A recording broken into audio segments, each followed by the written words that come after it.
Last Pint Productions presents the New Way podcast. The New Way contains adult content, and new episodes are released most Wednesdays. So back off, man. We're professionals.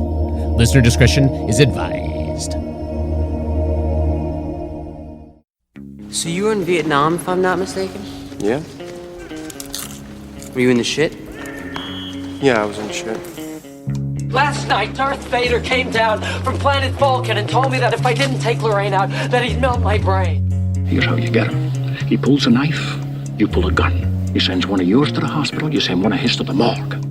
We came, we saw, we kicked its ass. Everybody wants to be naked and famous. Everybody wants to be just like me. I'm naked. Will you help teach me about this? What is it? A new way? Hello and welcome once again to the New Way podcast, where we break down pop culture so you don't have to. I'm your host, Matt Shank, joined by Mr. Benjamin Scott Wilson. Oh, hello. And Mr. Nick Santa Croce. Hey, everyone.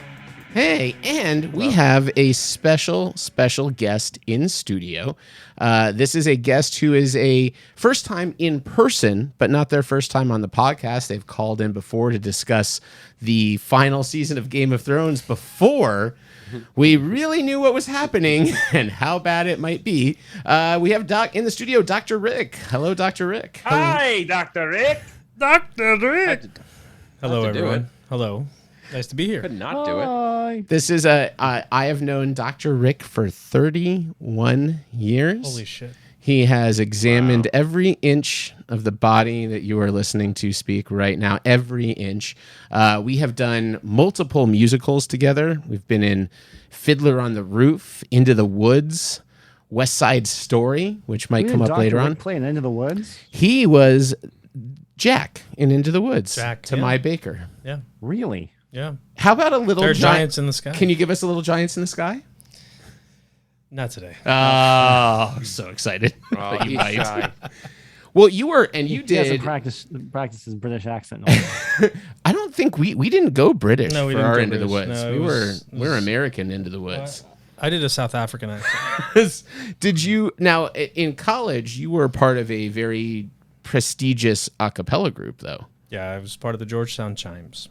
who also boast an alumni of Bradley Cooper. Is this correct? No, that's not true. What? You tell me the internet lied to me? No, he was not at Georgetown Chime. He went to Georgetown for like a summer thing. Like he went to some theater thing at Georgetown over the summer. Actually, my brother-in-law was his summer roommate that year. Why does he? Who made the stretch to like try to get him on the like famous alumni of the Chimes list? I don't, Because if he was there was no possible way he wasn't in an acapella.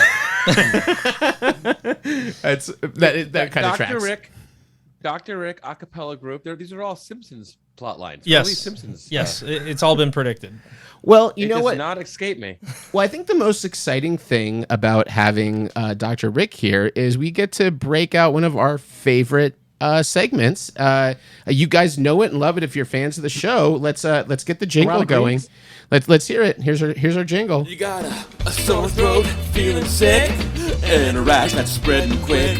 Good thing we have Dr. Rick. Yeah! Not licensed in 47 states. That's right. We have a board certified physician in the house, and this is our favorite segment, Ask Dr. Rick. We've been collecting your calls for months now, and we're gonna play a few of these, and Dr. Rick's gonna give you his professional and binding legally medical opinion about your malady. So let's go to our first caller. Oh, wait. The New Way is not liable for any lawsuits, any views expressed. Nor is Dr. Rick. Send all mad. hate mail to Dr. Rick, care of the Dr. Rick Hour. That's his local Pittsburgh podcast. But let's hear our first question here.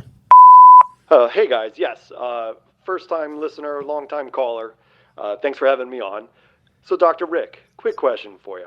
I've been told that if you're a man and you have a scrotum, you actually have taste receptors in your scrotum. I've heard about this. I've had some friends tell me that I should taste some soy sauce with my scrotum. I put my balls in a ramekin, but I did not taste any soy sauce. Any idea why? Do I add the soy sauce later? Do I dip my balls in the soy sauce? Exactly how does one proceed with experiencing taste receptacles in the scrotum? Thanks. Hope you guys have a great day. I'll never listen to you again. Because it is life if you can't. That's a good question, Dr. Rick. What do you say? No, to I this? have a couple I like of thoughts. that question. It could have been a little longer, though. I like that question. Well, I have a couple of thoughts. First of all, taste receptacles is the correct term. Receptacles, not yes, correct. But no, I think he probably tried the sodium free. So I think what I would recommend is try full sodium soy sauce and likely a smaller ramekin for the collar. Just I could tell he needs a smaller ramekin. Gotcha. Good call. All right, let's go to our next caller here.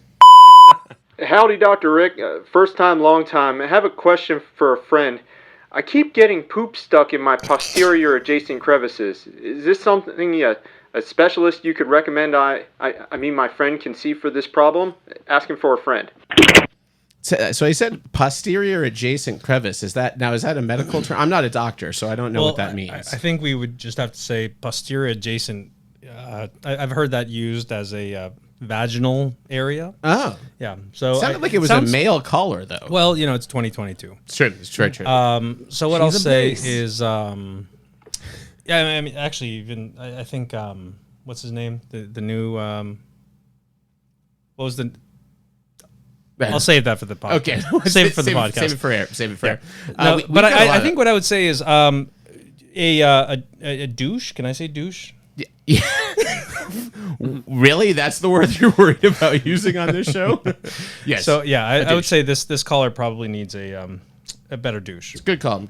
Yeah. Let's we got another caller here. Asking for a friend. If a prepubescent boy all of a sudden becomes grown up, big maybe, becomes just bigger overnight, and he has sexual interactions, I think the Pinkett Smiths would call it an entanglement, with a grown woman. Could he get her pregnant? Again, asking for a friend. That's a good call. So if a boy made a wish to be a man and had sex with a woman, would he be physically able to reproduce with her? I think the answer would be if the man becomes a boy again, the baby goes away. That's so sad. Wow. That is the darkest Big 2 sequel I've ever heard. Back to the Future 4, boys. Yeah. It just broke my heart. That is brutal. The photo of the child in a Mickey Mouse shirt just slowly fades away. The sequel's literally just called Back to Big because he's trying to get his kid back after he turned back into a kid. He's like, "What happened to my son?" And then he has to become big again to get his son back. It's like the pregnant lady suddenly wakes up and she's got a flat abs. All I can see is it's like it slow zoom on a refrigerator that's got the ultrasound on it, and it just vanishes and like big. We've got a lot of these, so let's keep powering through here. Here's another question here. Hi, Dr. Rick. At what age does Benjamin Button develop lower back pain? It's a good question. Wow, it's a movie-related question. That's a riddle. I like that. At what age do men typically present lower back problems? I would say lower, like early 40s is generally the early stages of lower back pain. That tracks for me. Yeah, tracks. So it would probably still be early 40s. So yeah, that's about the halfway point. It's I don't think he hits there. Midpoint. Good to know. If Benjamin Button remembers the verve pipe, he has lower back. That's a rule. We got to remember that one. Let's see. We have another one here. Hey there, Dr. Rick. Wondering if you can help me with something. I've tried asking Dr. Phil and Dr. Pepper and Dr. Teeth, and it turns out none of those guys really are medical doctors. Anyway, I was wondering, I have this area down kind of in my midsection where my legs and my upper body meet. Every once in a while it gets really, really swollen. And then after a while of kind of just messing around down there and trying to figure out exactly what it is, it kind of like discharges this white, weird liquid, and then the swelling goes down. Am I going to die, Dr. Rick? Do you think that's a death sentence, Dr. Rick? I do. Does he have hairy palms? I think he might. Let's see. We probably have too many of these. Let me here. This one is actually related to another one, oddly enough, but separate callers. Hi, Dr. Rick. My husband developed COVID last year, and he hasn't gotten his sense of taste back. So I was wondering if there was some sort of container or device I could put his ball sack into with some soy sauce to see if he could taste that through his balls. What? Is there anything like that I can use?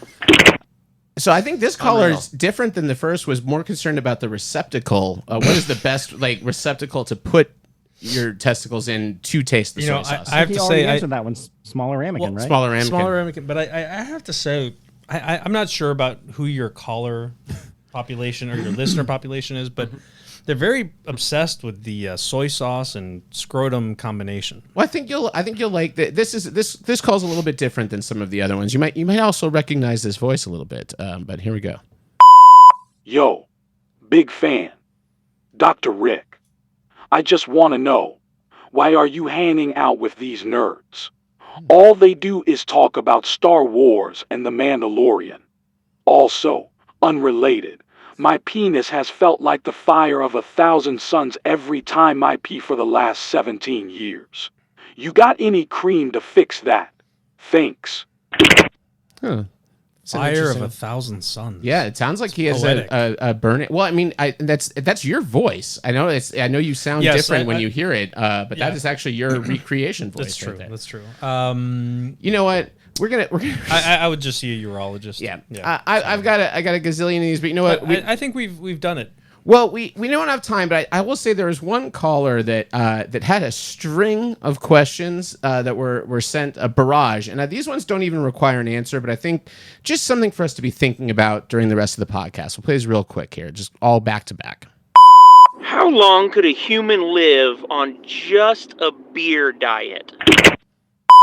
Is liquor before beer, you're in the clear, beer before liquor, never been sicker, actually a thing?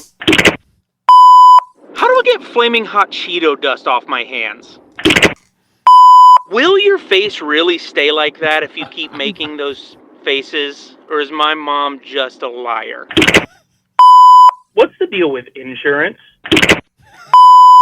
Sometimes when I wipe, I'll wipe, and I'll wipe, and I'll wipe, and I'll wipe 100 times. It's called Still a bidet. poop. It's like I'm wiping a marker or something.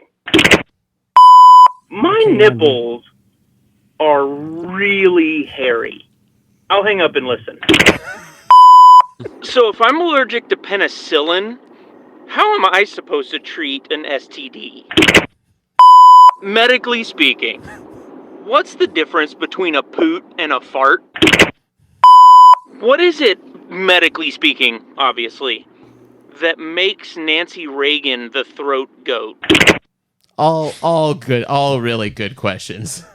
It was clearly the same person, and yet the quality of the phone call got progressively better. You know, I don't want to ruin the entire illusion of this bit, but I wonder if maybe it was produced just a bit. I want to say, funny enough, because our smartphones are so delightfully clear, I had to process this bullshit to make it sound like it was on a telephone when it didn't sound like it was on a telephone, and then clean up things that were on a telephone and make them sound less like the telephone. Well, Matt, I feel very welcome. Well, we got to just close out with your jingle, of course, just one more time. You got a sore throat, feeling sick, and a rash that's spreading quick. Good thing we have Dr. Rick. Yeah! Not licensed in 47 states.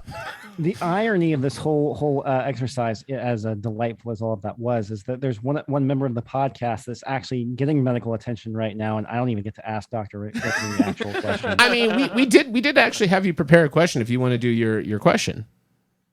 Yeah, well, I mean, it's kind of common knowledge that's out there right now that I have throat cancer, but it's pretty early on. It's like stage 2.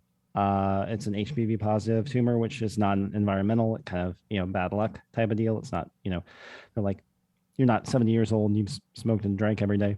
It's more of like kind of, this is the way it presents after, 20 years, essentially. It's kind of, they're seeing younger and younger people is what they're saying. Anyways, so that's fun. So I'm going through chemotherapy and radiation. There's a question here. I promise, Dr. I'm not trying to bring like the whole party down. But it is like, Just wait till we get to Will Smith. Don't worry. Right. Well, I mean, I really am trying to like I'm like taking supplements and like Helios and some other stuff, Manuka honey. I'm basically trying to do all of like the mouthwash and all those types of regimes. And I'm going to be kind of going on this kind of liquid diet where, I'm going to a swallow therapist. I actually have my first swallow therapy appointment tomorrow. Hold for laughter. So really, I mean, I just say all of that because really my only question, I know you're not an oncologist, Dr. Rick. At least I don't think so. I'm not an oncologist. But my real question is, when is my dick going to work right? There it is. There it is. There it is. Well, if you were in studio, Matt could help you with that. Wait, me? I'm not your... Wait, you're going to observe? I would coach. I mean, I should probably also qualify that question predates the cancer. Well, okay. So I'm just going to change the direction a little bit, but Ben, I'm very sorry. Ramekin, same amount of soy sauce. Sriracha mixed in. Yes, they said avoid spicy food. No, but I'm very sorry to hear about the news, Ben. But sounds like you're in very good hands. And no, but I would like to say I'm very happy to be here. Very happy to meet both of you. I have to say you both speak very slowly. I'm used to listening to the podcast on 1.5 times speed. I forgot about that. So pick it up, guys. Yeah, it must be like crawling through this thing. All right, well, that must be just the biggest fucking cacophony. Well, yes, but also you also sound much wittier when you're. It's like, how did he come up with that so fast? Okay, I got it. My favorite with the calls we just did is that Ryan has some beautifully nuanced comedic timing, but it is very spaced out. So I'm sure when he listens to this, he's gonna be like, "What did you do to my clips?" Because like all of those were just I cut lots. Is he the lots guy in of pauses Texas? out. He is out in Houston. No, he was in Houston. He's now in Dallas. Well, he says insurance. Oh, that's I did not notice this.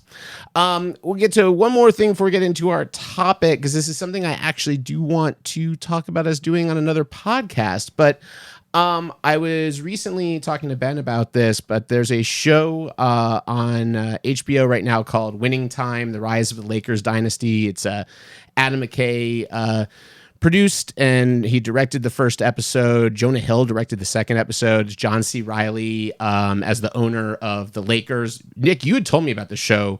We were talking about this at Christmas, and it was apparently the show is broke up Adam McKay and Will Ferrell, who are comedy partners for many years with Talladega Nights and Anchorman 2, Step Brothers, fucking everything. But it's a really, really, really good show. And I was listening to McKay on the Smartless podcast, and the week after him was Paul Thomas Anderson, also on the Smartless podcast. Are they paying you? No, they're not, but they should. Sponsorship? They don't need our help. We need their help. But I was really interested in listening to these two very different filmmakers. Adam McKay has turned to more serious stuff in post Anchorman with doing The Big Short and Vice and these other movies, but they have this very eerily similar kind of sensibility. So I was thinking of a topic for one of our future podcasts is do you have director bias sometimes of just like either disliking a director based on previous work and not trusting them on something new, or thinking they can't do something because they've never kind of gone into it? And if so, like, kind of what do we have director bias? Well, and more but you know what? Because I was talking to Ben about a movie that's out right now called The Adam Project. It's like, Ben, you're gonna love this new piece. Christopher Nolan, biopic of the Get Up Kids. You're gonna love it. Well, but and Nick is like, I have zero expectations every time I walk into a Zack Snyder film. What was curious is this this whole thing was prompted that I saw that Sean Levy is going to direct the new Deadpool, whatever the new iteration of Deadpool will be in the MCU. He is right now currently who it looks like they're going to attach to that property. Sean Levy directed A Night at the Museum and some other movies that, like, some very popular movies, some not so popular movies. Not my favorite director. Cheaper by the Dozen, like that was one of his first movies, like the Steve Martin. He has a lot of like big, broad studio comedies. His dad is Eugene. He grew up in comedy. No, I wish. I don't see why he wouldn't be. Well, and I what I think was interesting though is that he just directed Free Guy and Adam Project, which I actually think are both better than they need to be movies. So it was just kind of interesting to think of a director branching. He's behind Stranger Things. I mean, Yes. the Duffer Brothers created the show, but for all intents and purposes, Sean Levy is the one who brought it to Netflix. And he's directed directs- many of the yeah. He directs all of the big episodes, basically. Like every pilot and every closing episode of Stranger Things was done by Sean Levy. Well, so I would say the topic to be thinking about is twofold. One, what director do you want to see do something they haven't done, and what is it? And if you could team up directors, because that was the first thing in my head, is I would love to see an Adam McKay produced, Paul Thomas Anderson directed comedy, like comedy. Like like there are funny things in P.T. Anderson movies, but they're not what I would bill as comedies. But he's a huge comedy nerd, so that's kind of where my mind was. That I like this idea of like there are these directors that is Paul Thomas Anderson ever going to do that? Probably not, but you never know. He's just on a track of only doing prestige movies. So just something to think about for a future episode. That's the tease. Yeah, I've got some ideas. So we are going, the title of this episode is the Oscars 2022, which is the topic we're going to delve into for the rest of this podcast. And alternate title, R.I.P. Oscars. Yeah, there was some drama that I'm sure everyone has heard about, and by the time this airs in 2 days will be old news. But I want to, before we get into that side of it, I'd kind of like to talk about the show, what was happening on the show outside of all of that in general, because I watched this over at Ben's. We met. What would we say is 13 years ago, something like that. I think 13 years ago at an Oscar party. It was our anniversary. It was good times. And I've been watching the Oscars since, every hold on a second. Every year on the Oscars, I have to sit and watch my two best friends fawn over how close of friends they are. Yeah. The magical meeting between the two of them. Like I'm chopped liver. Like I'm just on the outside looking in. I was lucky to. I will say, lucky to be invited. As a listener, we never hear the Matt Nick story. Our story is. You know what? I introduced the two of them. This is true. But no. But I will say, I have a very specific date that I consider to be our origin story. Do you know what this is? Was that the orgy one story? October 5th, 1955. Yeah, it was the French Laundry. We were in a romantic first meeting. It was unbelievable date. It was sparks. No. Oh. It was on Ben's bachelor party we were in Chattanooga, Tennessee at a summer camp, and we were sitting on a front porch listening to Pinkerton. And Nick was telling me about how he had a musical that he was working on that was based on Pinkerton.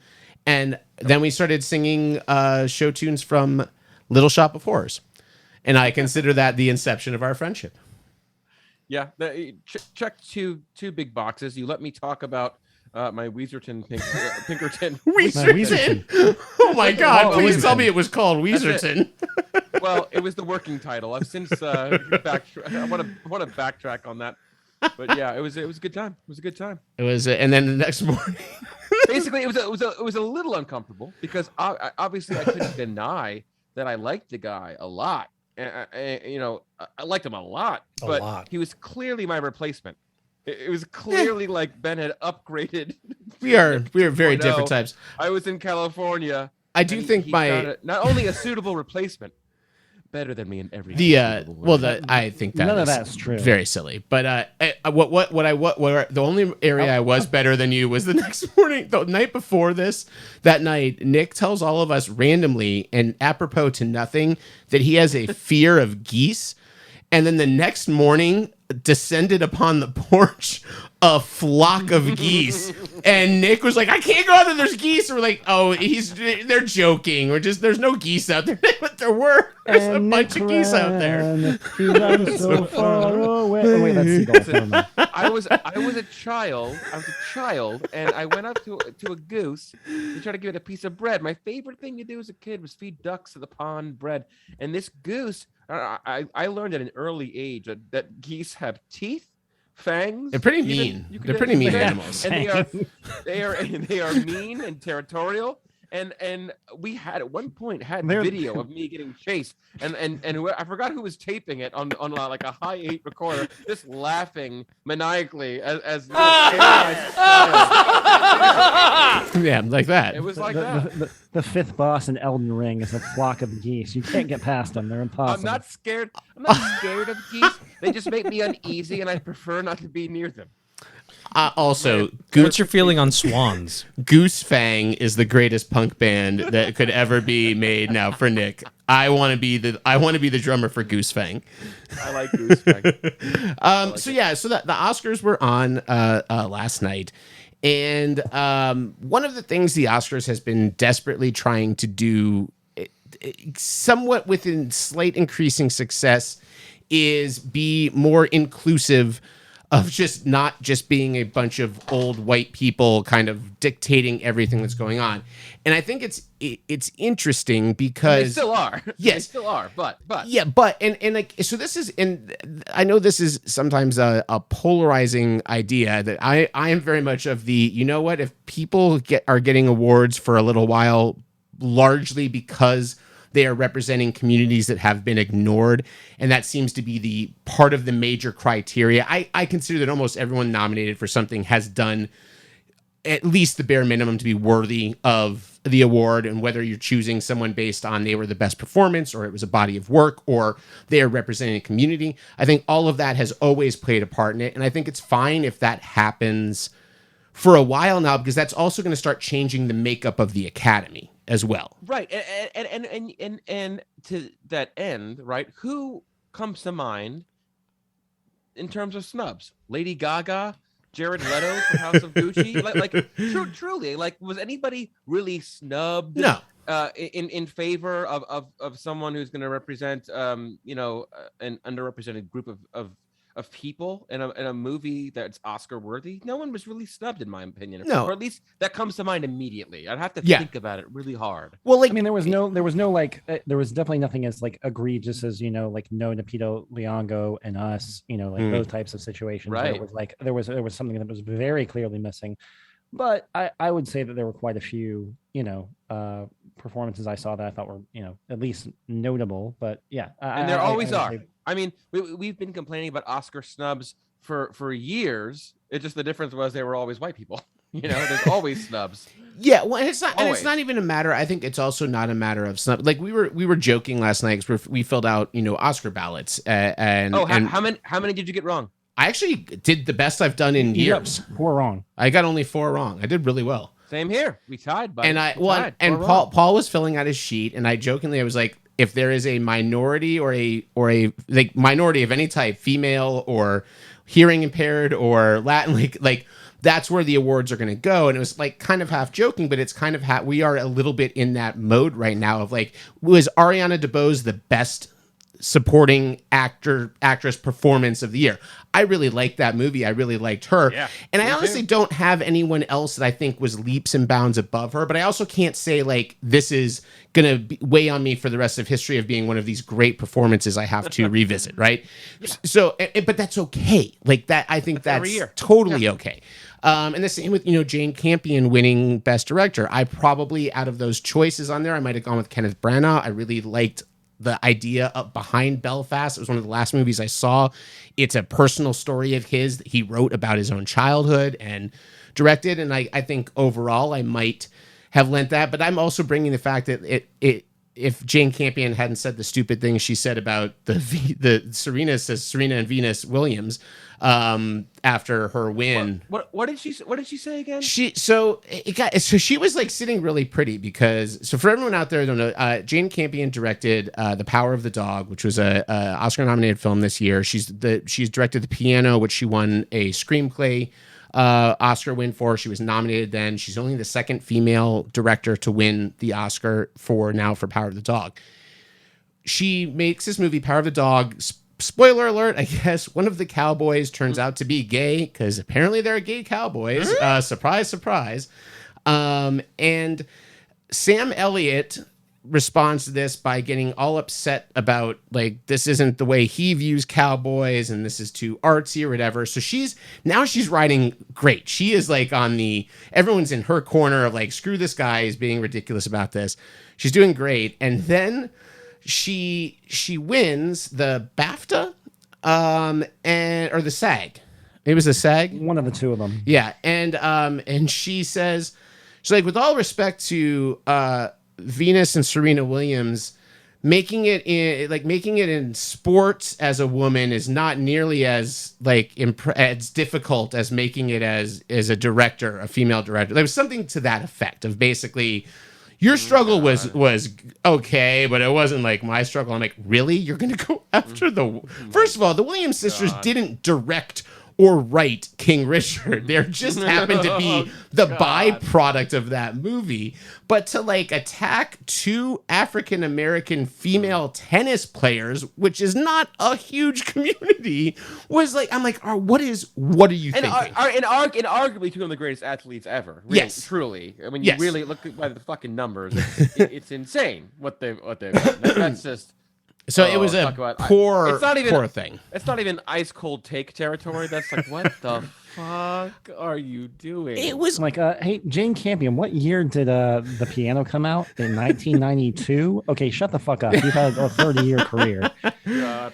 I loved her teeth. She's Australian, so that's how it is there. Her lips don't touch. Well, so I'm curious from your standpoint, Rick. So you're wait, Dr. Rick, just be careful insulting women's appearance. When an Oscars podcast, I'll insult the men too.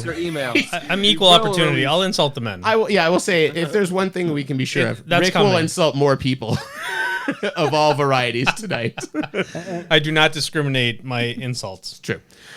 So I'm curious from your standpoint. So you're a film fan, but you're not like a crazy film fan.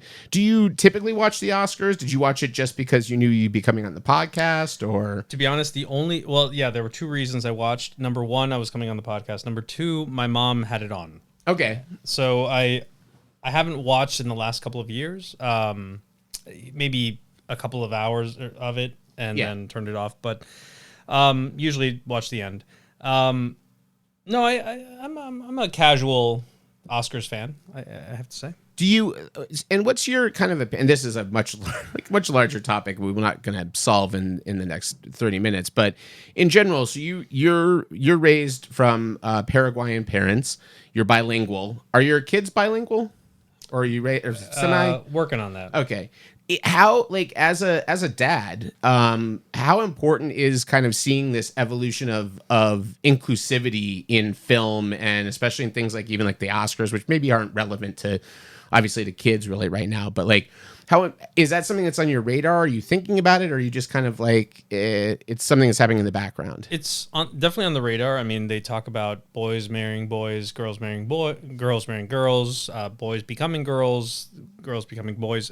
That has kind of been part of the conversation. We haven't had the sit down where we talk about that stuff. I think they're young enough. They're 7 and 5, so they're too young to really know the ins and outs of all that stuff. But I think go ahead. You're on the precipice of it though, because I have 2 8-year-olds. Yeah, and we're getting close. Yeah, I can tell we're getting close. But I think overall, I mean, we are very inclusive in how we talk at home, and we try to make sure that they respect everyone and appreciate everyone, what everyone brings to the table. So that's how we try to parent. But so I'm in favor of inclusivity as a general, kind of guiding principle. I would have been a really hot take for you to be like, yeah, I don't really. I think there's just too much inclusivity. Trump 2024. Headlines tomorrow. Dr. Rick on the New Way podcast does not have a progressive mindset. It is a bombshell you won't believe in a world. There were a lot of really, as far as that kind of inclusivity goes, it's kind of amazing. So because CODA is the big kind of being on the forefront of people talking about hearing impaired and that community being represented on film, and it's pretty amazing. I really loved it. I mean, it's also worth mentioning that the deaf community also got some representation in the short form documentary subject, which I actually watched.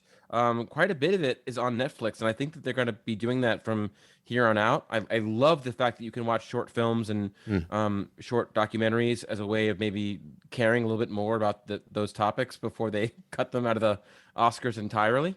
But it was about a school for the deaf in Maryland, Oh, wow. who were undefeated and then lost to a hearing school for the first time in 42 games, and how they dealt with that and what was going on in their personal lives. Wow. Called Audible, by the way. Finally, a win for recommend it. us. Yeah, but you think about it's funny. It's sort of like the NCAA tournament in a lot of ways.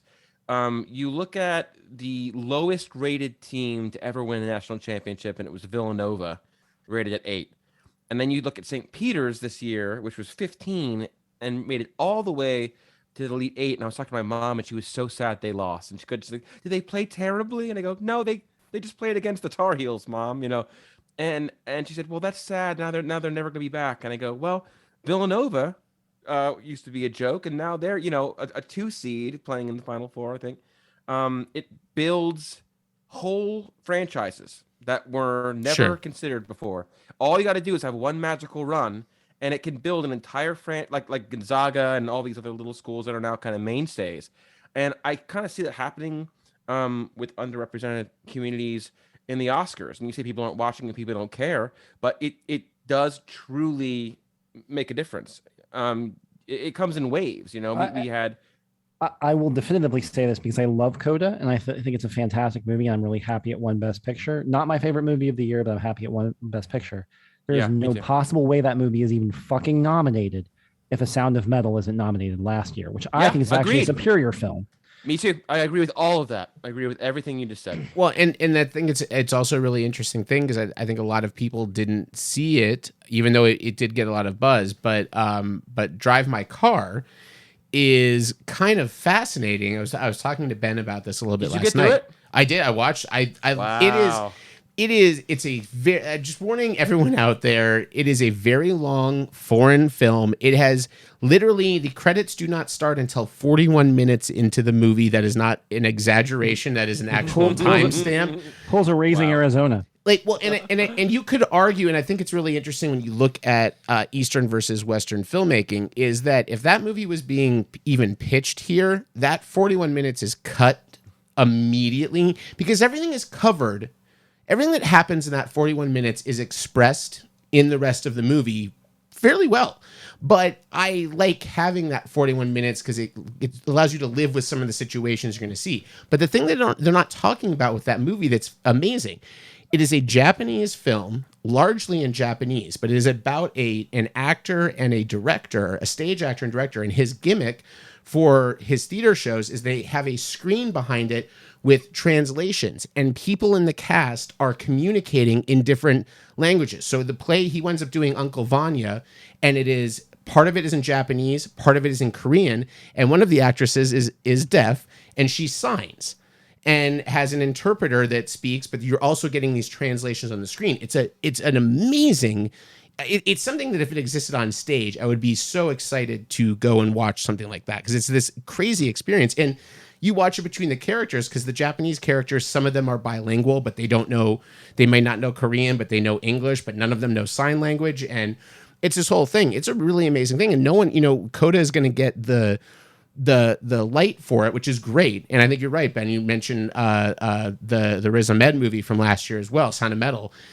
We're on a nice turn of these things happening and getting funding. And yes, Coda needs to win Best Picture so that this becomes more of a normal thing to happen. Is Sound of Metal the sequel to Shape of Water? There's the Shape of Water, the Sound of Metal, and what's the third? There's got to be a joke for the third one. Nick will think of it before I can. I don't know. The smell of like water Nicholas, for chocolate. It's my my working title, my next musical. Oh, another thing that's cool is like. I forgot who said it, but you could say that, maybe it just got nominated because it's in Vogue or because you want representation and because Riz paved the way, blah, blah, blah. And maybe, partially true, but I forgot who said it in the acceptance speech, but it is a very cinematic language. Sure.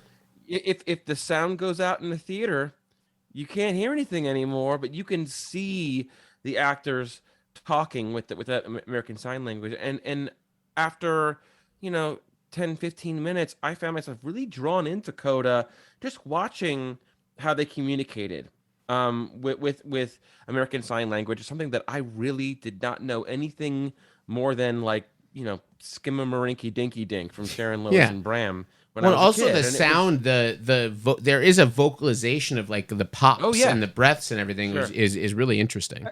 You know how extras in the background of normal movies, like speaking movies, where everyone's just supposed to be talking, are just supposed to mouth watermelon? Mm-hmm. I wonder what would happen in the background of movies that involve the hearing impaired. Do you think everyone's just signing "You complete me"? Oh my god!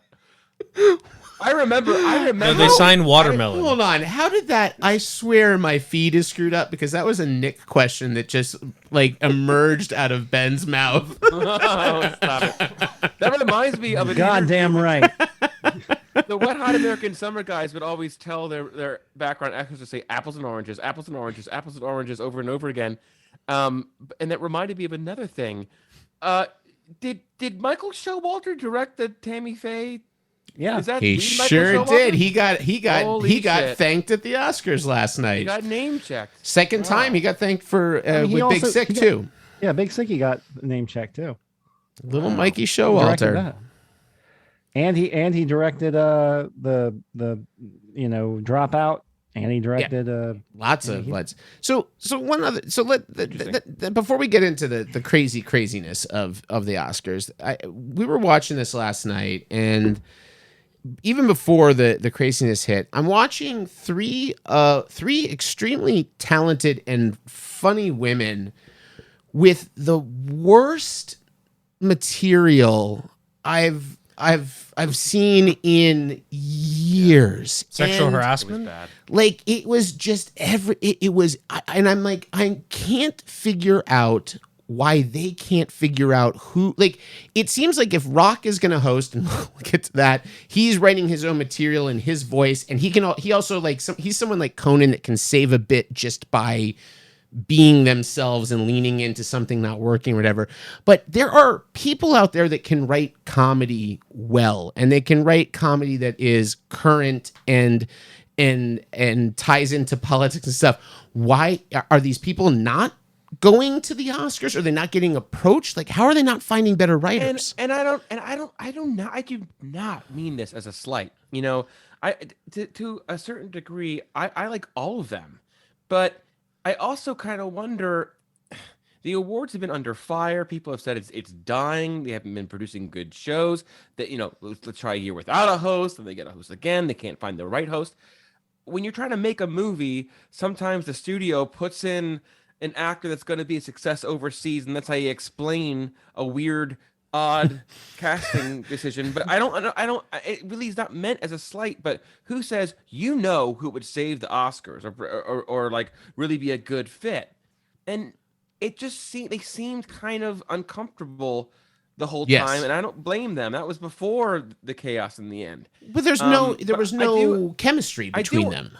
Yeah, and as bad as that was, I do real quick want to point out one thing I really liked, and I think you're going to agree with me. They're probably throwing a bunch of stuff at the wall, and it's a big challenge to save the Oscars. It's been declining in ratings every year. It's becoming more and more irrelevant as an award show. And they're desperate. This year the ratings actually are going up. Well, it will after. Yeah, it definitely will year, now. Yeah. But that all being said, they did do one thing that I loved, and I hope they keep doing it. And I think this goes into what happened with Will Smith and Chris Rock, but I am so over the roast style of comedy at the Oscars. I want to make it about the movies. Joke about the movies, roast the movies.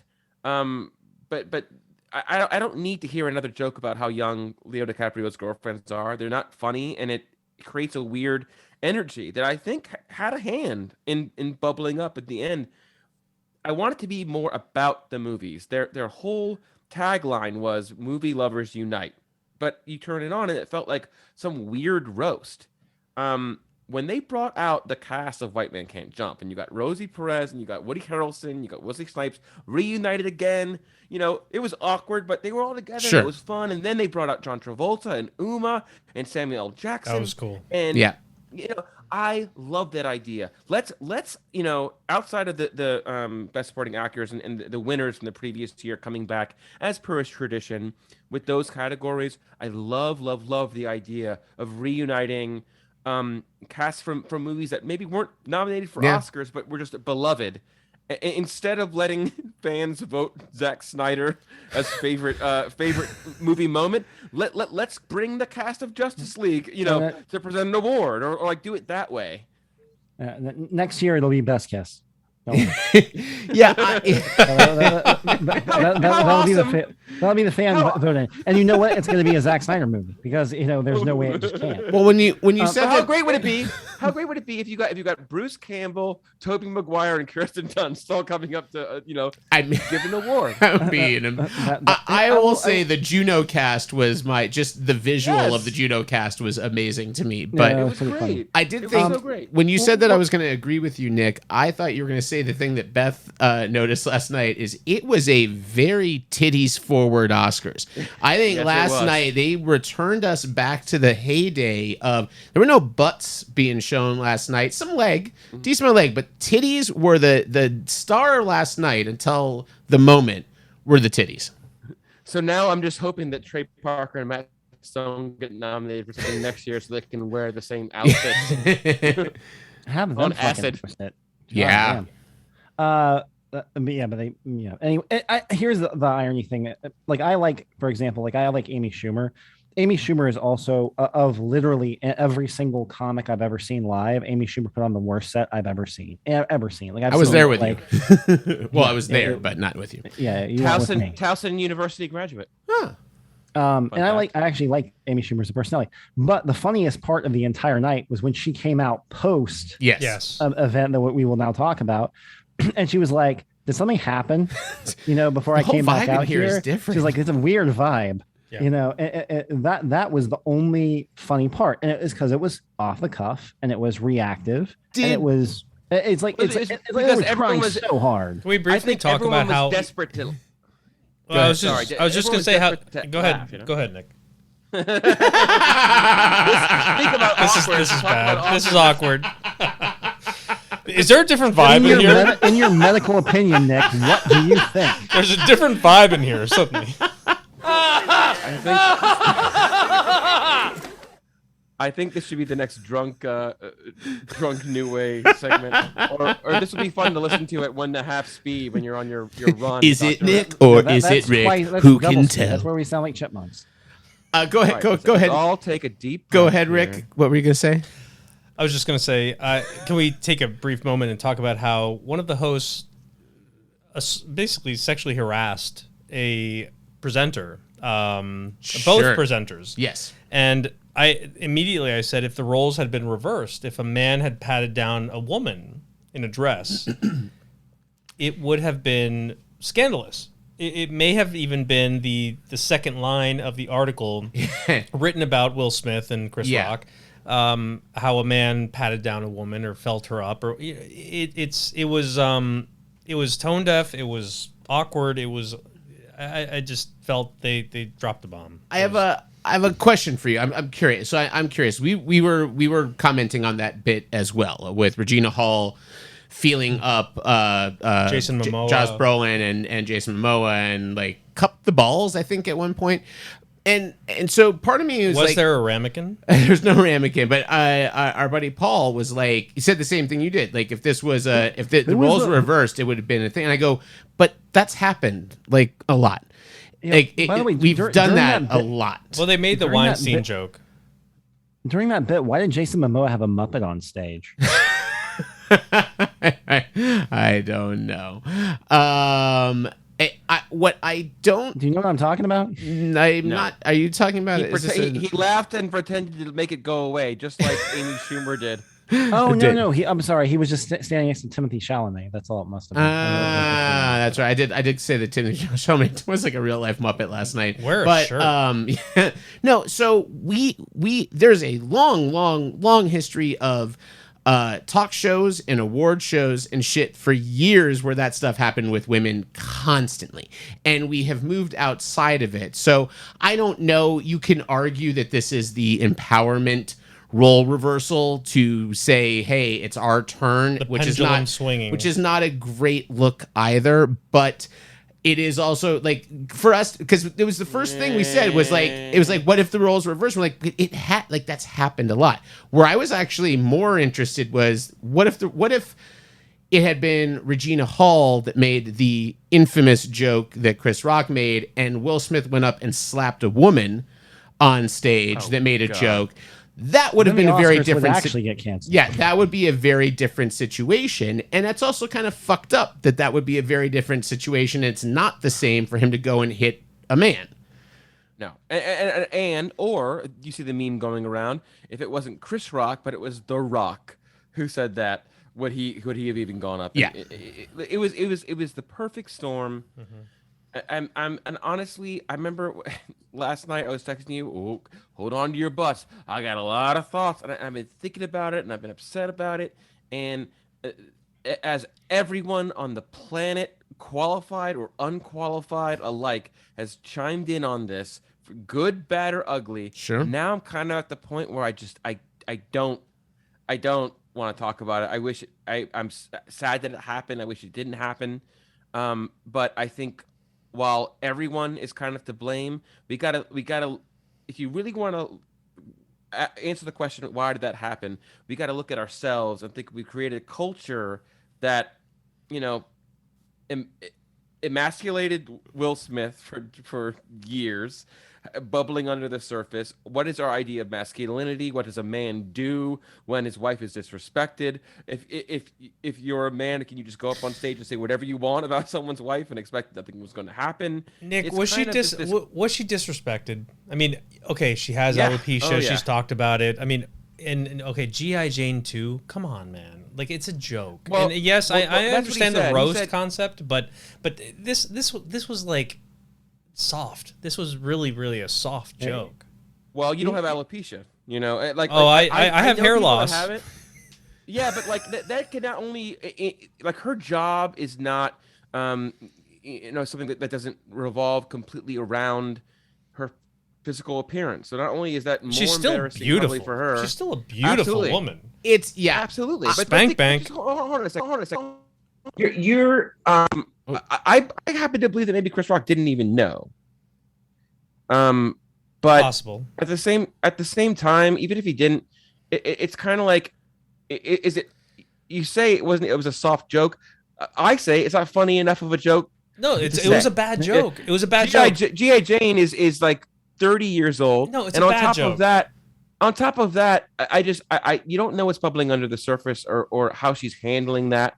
Or not only is it embarrassing from a physical perspective, especially a woman in the spotlight like her, but it's also could be painful. And who knows what she's going through? And it was a joke that should never have been said. Yes. And I don't think anyone else is in a position to say it wasn't that bad because they weren't on the receiving end. That's or fair. Had to live with it. That's fair. I hear what you're saying, but at the same time, if you watch the video, he laughed at the joke.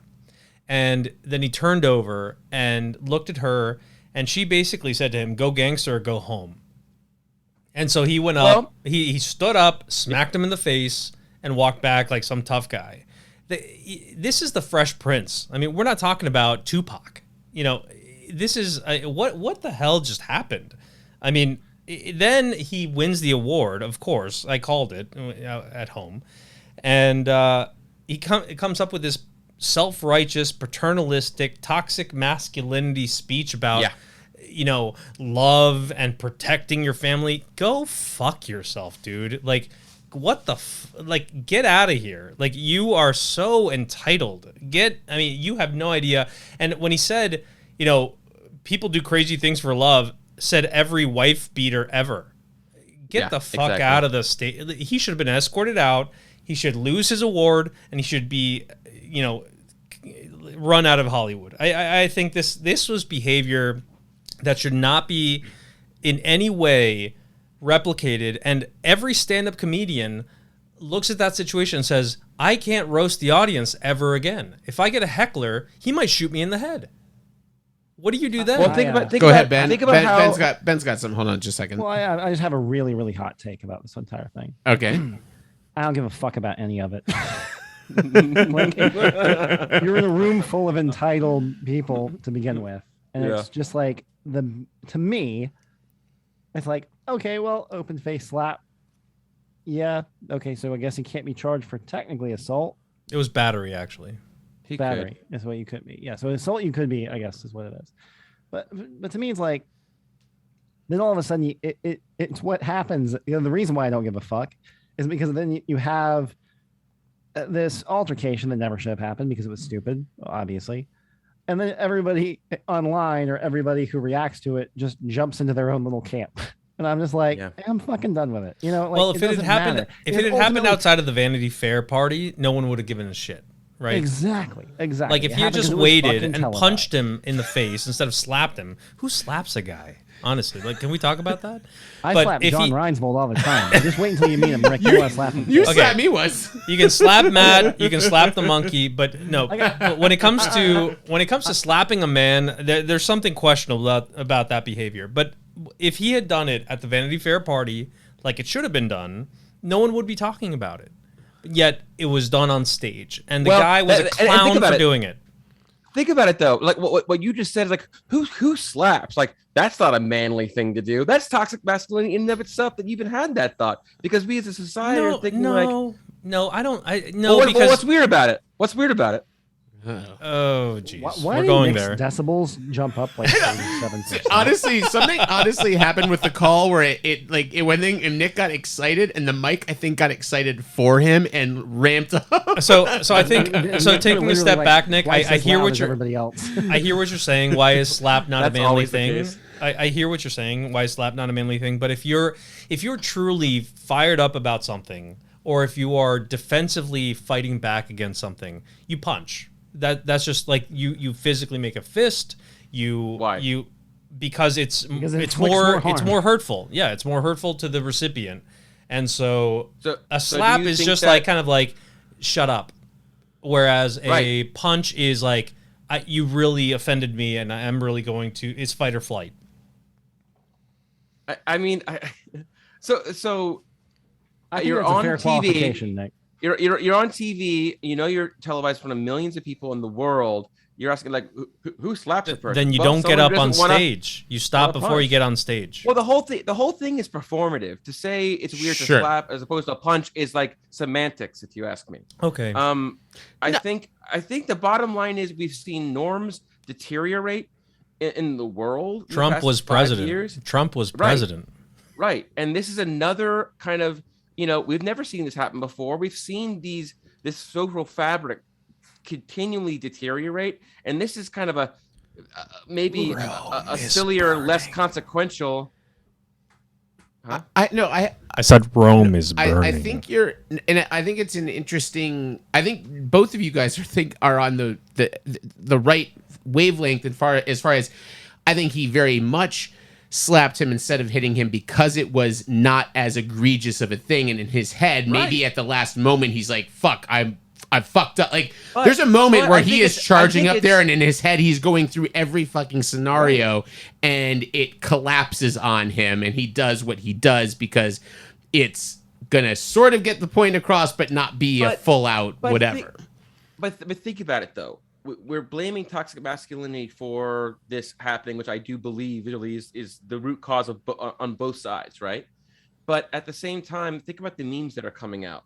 The Batman and Robin spoof, which is, of course, the first one that came to mind when I saw it happen. Like they're going to do the Batman and Robin meme. And what makes it so funny about that meme, or why that meme is really genuinely most funny, is it's not Batman punching Robin, it's him slapping him, and that is perceived as effeminate, and that's just another facet of how toxic masculinity is kind of our perception of what does a man do when he's assaulting someone. If you're a real man, it's closed fist. If you're not, it's going to be an open man slap. It's kind of just indicative of PSA: don't how- assault people. Yeah. Yeah, don't assault people Well, for sure. I have a very. But you see what I'm saying though? Like Yeah. like the fact that it's even like a joke and that's why we're laughing at that it was a slap as opposed to a punch. To me, it's just as bad if it's a No. slap as if it's a punch. Nick, that's Truly. not what I'm Well, saying. I'm but- not saying it's a punt. Like it was a slap, so it's I'm not comparing slap and punch. The fact that he assaulted the man, the fact that he struck him in any way, is the issue. I think that's the problem. So yes, I agree with you as far as the toxic masculinity piece. We're on the same page. What I'm saying is the decision to go up there. I mean, yes, he made kind of a choice, I guess, to slap him rather than punch him. But when he gave his speech and he spoke to the motivation behind it, I think that was the problem. Vessel of love, baby. Vessel of love. And so I think, by the way, the whole thing was laughable. I mean, it was insulting to listen to, but yeah. I think that was the fact The that he was irony is- motivated by that was the issue that I had. If it was truly an innate, strong, deep, guttural, emotional move, then you punch the guy, you tackle him, you beat him to a pulp. You don't smack him and walk away. What the fuck is that? I think if assault you is would- assault. If you had changed about 4 or 5 words in his entire speech and reordered it, it would have a different context.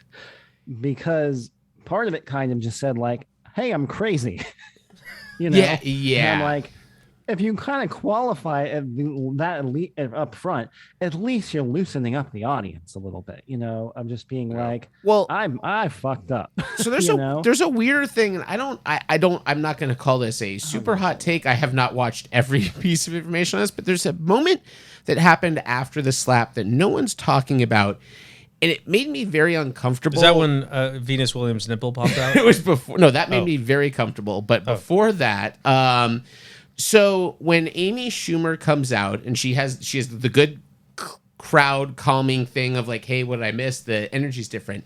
And then she does the bit about the seat fillers. I don't know if anyone else that was weird. Was like paying attention to this, but she goes over and she moves Kirsten Dunst out of her seat, mistaking Kirsten Dunst as just one of us civilian plebeians in the audience. I think that was part of the joke. But she moves her out and she sits in her seat and then she talks to Jesse Plemons. And we have now challenged the crowd to say, I have recreated the exact situation you just watched, but I'm doing it with 3 white people and they're not going to hit each other and we're doing a thing.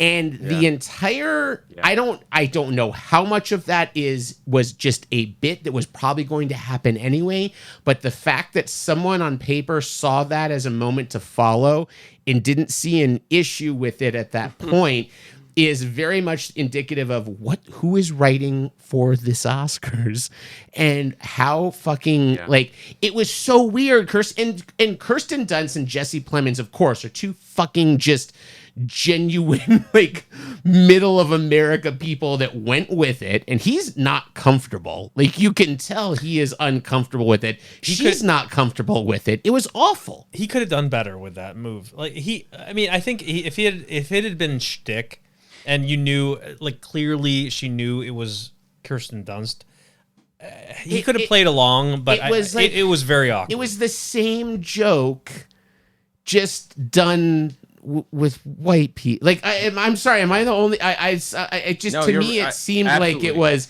I'm gonna make fun of this dude's wife, and he's gonna sit there and take it. Yeah. And he's got to be in on the joke, and she's got to be in on the joke, and we're gonna watch how we can all do this and act like adults in this situation. Look, we solved it. You see how civilized white people can be cucks? Come on, Will. Yeah. Okay, I didn't interpret it that way, but now it stings.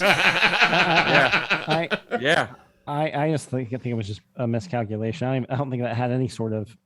No, I don't think she meant that. Ben, I think you're correct. Many miscalculations. I agree with you, Ben. I think you are 100% correct. That was not meant to be what it was, but that's what it became. That's what it was. That's what it was. And it was like, I remember we were sitting there, I'm like, what is Like I couldn't even. I was honestly afraid to vocalize it in the room with you guys because I was like, "This is terrible." Listen, here's what would have happened. The Oscars would have been perfect. A show to remember would have gone off without a hitch.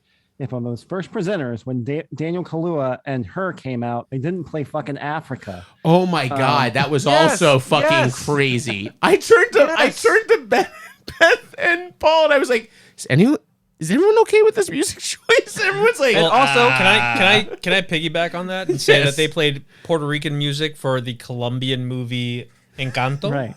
Like they were playing Mark Anthony, which was Puerto Rican music, to the Encanto movie, which is clearly Colombian. So it would, I mean, talk about like, yeah, okay, they speak Spanish. Oh my god, and when they weren't doing like racial gaps with the music, they also went to commercial break one time playing Everyday People as everyone in the like really Everyday People. Guys, don't forget though, Ben has an edict on this. A portion of the in memoriam was to the Spirit in the Sky. I mean, like, yeah. It was. Oh, by the way, can we talk about that? The in memoriam. I liked it. I liked the happy music for the in memoriam. Can I say at my house we muted it? I want to see. I literally pressed mute, and I feel like it's offensive in some groups, maybe, but I couldn't concentrate. I wanted to focus on who had died and say, "Oh, remember so and so? They were in such and such." But we fucking muted the music. I couldn't pay attention. And when they were cutting to this choir, they were great. They were fantastic, but I couldn't watch them. What were you gonna say, Ben? No, I was just gonna say I feel like more people would pay attention if they just played Sarah McLachlan. Every other image was a sad dog. I mean, I think it's funny that in the past we're like, back off the mic, Nick. You're killing us. in the past, we used to go like, we used to say, "Oh man, they really showed favorites. That one person got 1.5 seconds more of a slide." Yeah. Now they're straight up sending out Bill Murray to do a monologue. I mean, I adopted 3 dogs yesterday. First of all, if you're going to tell me Betty White didn't deserve all 45 extra seconds she got, you can go fuck yourself right now because she's a goddamn treasure.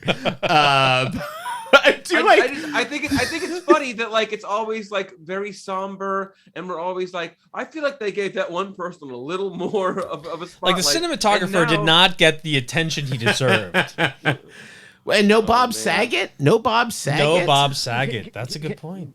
I actually have a really interesting kind of sidebar, which is a small part of my job is occasionally I do have to kind of liaise with agents of some celebrities. It's kind of an intermittent thing that I occasionally have to kind of step in and do. And I was reaching out to a particular celebrity agent, and I was CCing another agent who was kind of listed as kind of a support agent. And I got it always kind of bugged me when it was always the support agent that would be like, "Hey, we're going to get back to you on this," or "Hey, we're going to do this." And I was just like, why isn't the primary agent like fucking responding to us? He showed up on the in memoriam. Chris Huvan. I've worked that with was just Chris like, before. Oh, wow. Fuck. Wow. Yeah, I worked with him I too. was being judgmental for like months because the primary agent listed as somebody. Wow. And Ben was there just clapping with that music, being like, "I love this shit. This in memoriam is I didn't say anything because I was like, I have to say this for the podcast tomorrow. I saw that guy who was the agent. We all were like, "Oh, he's an agent." Yeah, Chris Huvan. Ben's like, "That fucking asshole didn't return my emails. Good, I'm glad he's gone." My emails or my calls. I mean, what a dick. Asshole. There's Hollywood for you. Holy cow. R.I.P. I don't. That was like, wow. I feel like a complete fucking asshole right now. That was like a personal take on the Oscars right there. I like. Yeah, this was good. Very personal. We didn't have our. We used to have a. We never had. He was never our man on the street, and I can't mention his name exactly, but we did have a friend of the podcast that would sometimes give us a little bit of information about the red carpet on the Oscars. Was this individual doing the red carpet this year, Nick? Do you know, or no? No, and he texted me that this never would have happened on his watch. That's amazing. As he is wont to do. That's so true. Mr. Ben Monstre. Yeah. Mr. Monstre. I wasn't sure if we were allowed to discuss. I know there was lots of secrecy involved in his role, and I did used to like watching the red carpet to spot Ben on the red carpet, but. Well, I mean, I guess I technically don't know if we're allowed to say it now. Anyway. I think we're good. I think we're good. Because he didn't do the Oscars last year either, did he? No. No, well, I was about Even to say, the Oscars didn't do the Oscars last year. The Oscars have sucked since he hasn't been involved. So maybe we're onto something. He's like Wolfie on the Stern Show. You gotta go out there and be some more eye candy and show people around on the red carpet. Yeah, he would have that's what his role is. He's very handsome and affable, and he puts people at ease. He would have put Will Smith. I wish I could have that intro sometime. Handsome and affable. Handsome, affable puts people at ease. Listen. You have a jingle, for God's sake. There are not many people on this show that can boast having a jingle. I'm just gonna say that. I did see online somebody say something kind of funny. Is that Greg from Succession should be the host next year because then and just get from bit to bit and everything will go swimmingly. So it should. I mean, Greg and Tom as a duo hosting. I think, or just the whole. I mean, the whole Succession cast. Lest we forget our friend. Where's the fucking cheese, guys? I mean, if that was like just me like, hey, where's the column? Will, where's the column? Yeah, and I don't think we need a host. I don't. I think you build it up with people for the, and it's like, yeah, it didn't go that great. But when you called up Chris Rock, he wasn't the host, but he still got to do a bit. And if you fill the bill with people that can do a little monologue and Nick, do a little repartee. Can I just hire you or any of the other competent individuals I know that can do song parodies? All I want to kick off my Oscars. I grew up in the Billy Crystal era. I want a song and dance person to come out and sing me something funny about the movies to put me in a jovial mood before I watch a bunch of very rich people pick up a little trophy that they are going to gush over and then will like adorn their bathroom. That's all I want. I just want a song parody. That's all I need. Can't get it. I do quite enjoy and I think that they kind of captured a little bit of that with Beyonce opening, and I love the idea of opening up with one of the songs. I think that's amazing. If they had opened up with like maybe Bruno with a little more energy, although I thought the same thing. I'm like, how do you take the energy out of this song? Sucked it dry. It should be so big. The energy for that song. No, Bruno. I think I'm talking about Bruno. Yeah. Yeah, now I actually kind of like that it was a different spin on it. I don't mind the spin, but it was like it took them 30 minutes to get into the intro of that song, and I was like, this song is like, this show moved. Just get into it. They finally got there, but like it was terrible. It wasn't. But the thing is, it wasn't even nominated. They didn't play Van Morrison's song. But they played two Encanto songs and one that wasn't nominated. And just for our fans out there, because this is something I didn't know. So Lin-Manuel Miranda was cost last night, not just his EGOT, but do you know that he is up for something bigger than an EGOT? A PGOT. A PGOT. This is a real thing. So you have your EGOT, which is an Emmy, a Grammy, an Oscar, and a Tony. A PGOT is when you have the Pulitzer as well, and he already has the Pulitzer, but couldn't get his Oscar because they had no confidence in the biggest banger song from their musical, and instead they nominated a song, which by the way, that was not the best song. I mean, I also think it suffers from I'm going to say it. This is a hot take. It is entirely in Spanish, and the other songs are in English. And I think it was received. Diciendo? ¿Por qué dices algo así? The best song in Encanto Those Caterpillars. Either one of those songs would have been a better Yes. nomination. It was a huge swing and a miss. Kind of unfortunate. It's sad. It's sad. Like he's gonna get his Oscar at some point. The Colombian song, and that's the risk that you run when you have a movie that can qualify for the Oscars that hasn't been released to the popular public yet, because then you don't know what that you're gonna have this giant groundswell. Sure. If maybe if you don't have 2 ears and a heart, Ben, maybe you don't. I don't know. Maybe you don't. Maybe they're a freak of nature. Maybe they were built in the lab. They couldn't hear or feel love. There is a man listening to this podcast right at this moment. He is related to me. Hello. And he is so happy. Hi, Chris. He is so happy that Ben is representing the anti-Bruno crowd right now, because every time he thinks about that song, he's just like, Ben is fucking right. It is the worst song in that. Well, there are better movie. songs than Bruno. The Carlos Vives song is the best song in the whole soundtrack. Which one is that? Carlos Vives is the Colombia. Oh, the one over the credits. Yeah. Best song. Yeah, I like that song. Yeah, the I one don't that like shows credit is songs. I don't like credit songs. I want a song that's in the movie and affects the plot. well, the and, like, Beyonce song was a credit song. Oh, I know, and I think that it better be really good. If you can know it was really good. Honestly, that's the best as far as Latin music goes. That is the best song. I thought that We Don't Talk About Bruno was over expository. It talked about too much that was happening in the plot. It just reminded me of Chris Nolan, which brings it all back around. That's the reason. But shouldn't you? I mean, you're a fan of musical theater. I mean, all the songs are Yes. part of the plot. I mean, so it moves the plot forward. I was being facetious. I do. I love that. I do. One thing about I will say Ben has the best take on why he doesn't like Bruno. I will give him this.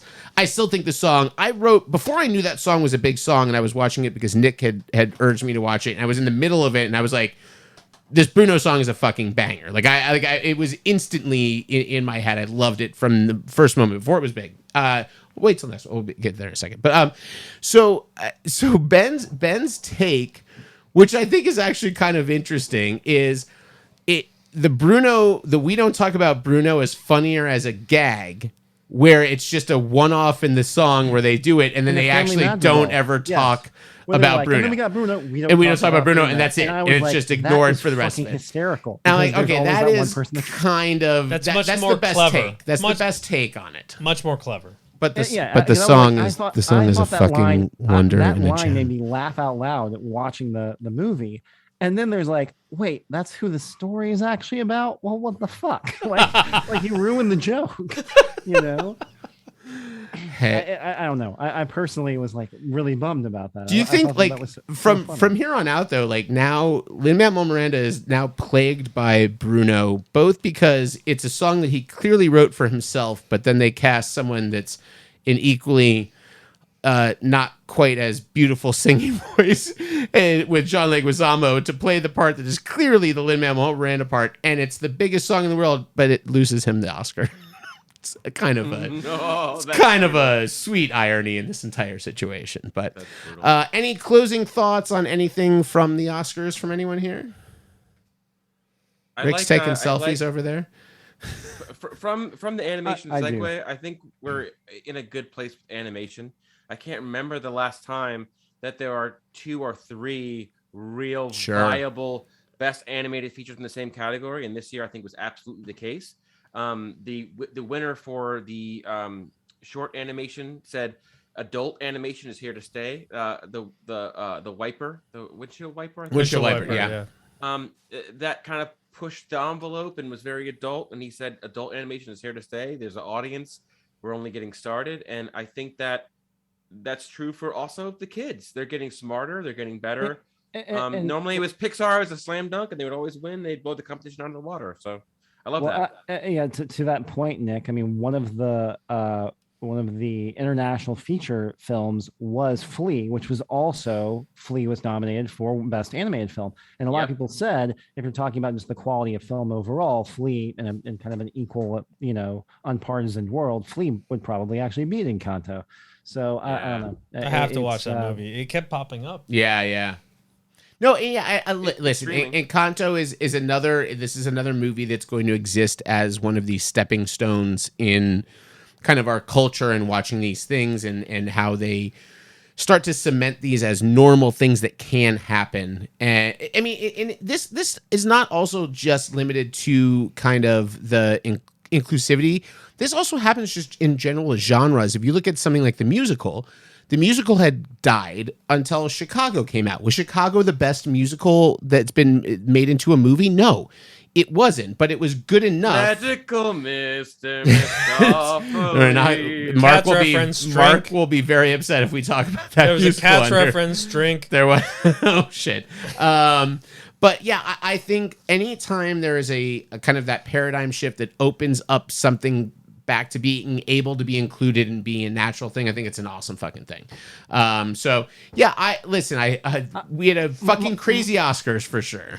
My one little hot take was that I feel bad because Kevin Costner said something really nice, had a nice intro to the director's thing, and everybody was scrambling trying to figure out what the fuck was going on because it was what immediately happened after the Will Smith. It was also just slap. It was so everyone's gonna forget it. Very slow and very cheesy. long. I thought it was cheesy. Hey, no, you know what? Here's the thing: Francis Ford Coppola in the background was loving it, and he clearly was pissed off at what had just happened. He's a boomer. It's a boomer, a sentimental mentality. Get off the stage, old man. God damn it! No, They were old, by the way. No, They were really old when they came out. I mean, the fact that Coppola's still with us is kind of a minor. Coppola. Al Pacino looks like shit. The Costner thing was great. It fit in a weird way, in a weird place, because no other award got that discussion. It was because I was talking. Ben and I looked at each other. If that was an acceptance speech, you would have got played off. Like, well, it was more of like it was for best director, which is fine, but like no other award got the. I thought it was going to be a lifetime achievement award thing where he was like talking about someone that was like something like that. Can we talk about how do you play off a deaf actor? There were two very terrible jokes made in the company last night. Although the one that almost broke Ben was he started trying to say something about. I'm sorry, Ben, because this made me. I woke up laughing about this. Started trying to make a joke, say something about Dame Judi Dench, and he kept saying Jame Duty Dench, and we were like, "Who's this Jame Duty Dench you're talking?" She's got a juicy booty. I would like to reiterate that I haven't had alcohol in like a month. It was kind of amazing. This was not alcohol related. It was just very funny. I do not speak good. But yeah, listen, I first of all, the Oscars are not dead. In fact, if anything, this has unfortunately invigorated it for all the wrong reasons, but the ratings are going to be crazy. People are talking about it for the first time in years. And yeah, people are going to tune in next year just because something fucking wild happened this year. It's a terrible reason to tune into the Oscars, but if it buys us another year and maybe they continue, like if they continue to get better, they're not getting better fast enough, but they are getting better.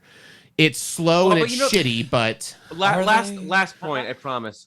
The one thing that we've also, plenty of people have touched on this, is that after the altercation, it took away from the rest. The moment that happened, it was a cloud hanging over the rest of the ceremony.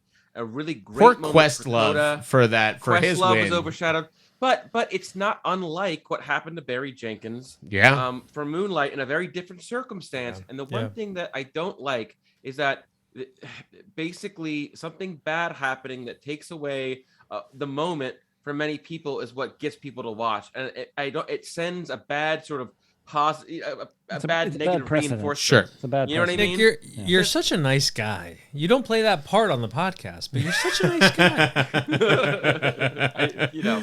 It's weird being in the room with him. It's Honestly, you say such insightful things. It is nice. true, and I'm. Thank you, Dr. Rick. I'm on the sad part of it. That's like I just want the Oscars to keep happening, and maybe this buys us a couple of extra years, and that's a sad way to look at it. You just want another titty Oscars, is what you're saying. Bring on the titties. That sweet charcuterie plate. I just, for someone, it's funny to me to wake up on a Monday morning for someone who for 30 years has religiously watched the Oscars And titties. every year, and the titties, but watch the Oscars every year and have loved it since well before I was at all. I don't even consider myself necessarily versed in cinema now, but before I knew shit about it, I talked about it in the Clerks podcast of watching the Oscars in Biloxi, Mississippi with my parents when Forrest Gump won. Like, this is a part of my nature. I love the Oscars. I love the idea of it. I love watching people go up and win. I love watching someone new and young that is the long, like, this is my March Madness. This is my Super Bowl. This is these other things that people get excited about for sports or for whatever it is. I'm like that about the Oscars, and I hate this idea that it could go away. And I think it needs a lot of improvement, just like I'm sure people feel about the same way when they watch sports. There are things that need to be fixed that are systemic and bad, but I want this to succeed because I love it. College football playoff. I love it. And I think for every bad thing that we watched last night, we watched a deaf man win an Oscar for the first time. We watched multiple Oscar speeches with people signing those speeches and people up there on that stage. And that's fucking amazing to me. That's what the Oscars can be. Hopefully we get there at some point. We'll see. I have a left field, if they do stick with a hosted format, a left field host recommendation.